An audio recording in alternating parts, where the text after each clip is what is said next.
Now, if this were 1984, you would probably hear me go, ladies and gentlemen, that's a new act on the scene, and his name is Randy Trawick, and he's from Marshville, North Carolina. That might be what you would hear because Randy, your real name is not Randy Travis. No, it is Trawick. You're right, and that is spelled Traywick.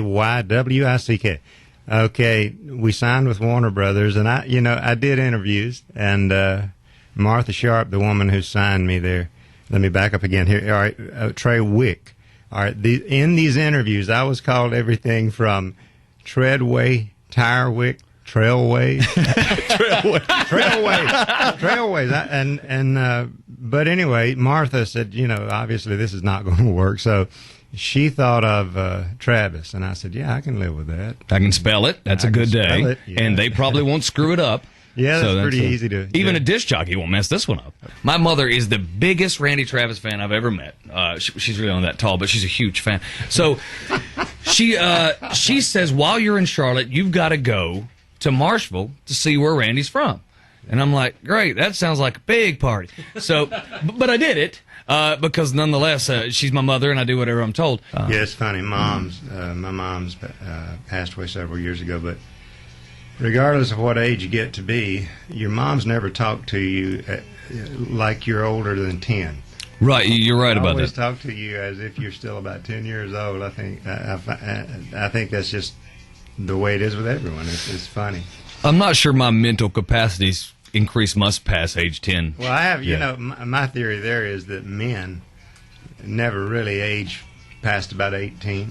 I think you're probably right. Is it true, fact or fiction, you were truly a dishwasher right there at Nashville Palace? 3 years and 8 months I was in there, and I would go in the afternoon. I would clean the place. I would wash dishes to begin with, and then I started cooking, and so I would clean up at that point, clean the place, wash dishes, and cook, a combination of both, and then start singing around, I guess, 10. Well, they can't fire you now. Did you ever put them back, just rinse it off real quick and put them back? Actually,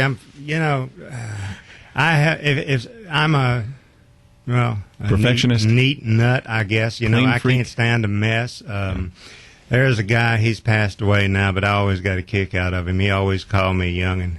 Herschel. Oh yeah, he was great. Herschel was great. I really liked him, but it was funny. He would do things like he would come through the kitchen and he would not pick up his feet. He'd slide his feet. He was in his 60s then. He'd already had like 2, if not 3 heart attacks, but worked to the point that I'd get worried about him. He'd have to go sit down. I'd think, you okay, Herschel? And then I'd say, just sit. But anyway, at that dishwasher, this guy would run, the temperature of the water, 400 plus degrees. He'd run stuff through there at a certain point. You have cheese. I say, Herschel, you're cooking the cheese as it goes through. It comes out on the other side. It's still in the bowl. It looks kind of like this mic, the color of this mic, but it's baked on. He said, oh, no, youngin'.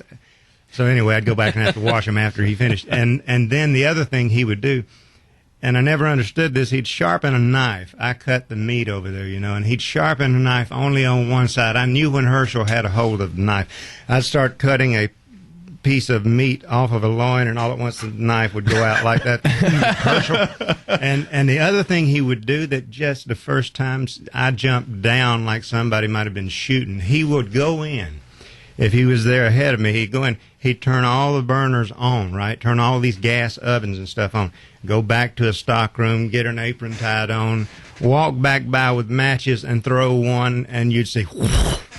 And I'm telling you, the flame would fly out over the counters, out into the room, and I jumped down under the counter the first time he did it. I said, Herschel, you're going to blow us out of here one day. He said, no, youngin'. Well, we were still out there when on the other hand, went out and was a success. We were still there and had to make a choice at that time. Okay, we have these dates booked. Do we quit working here, which is obviously your check every week? Right. That is a give me. That's always there. And then you can't guarantee dates are going to continue coming in. It's interesting looking back, but that was a choice that had to be made at that point, and we literally had to talk about it. But well, what happened, I don't know if you know this or not, but since you left the Nashville Palace, they don't wash the dishes anymore. They just throw them away and start. They just order a lot of dishes. So.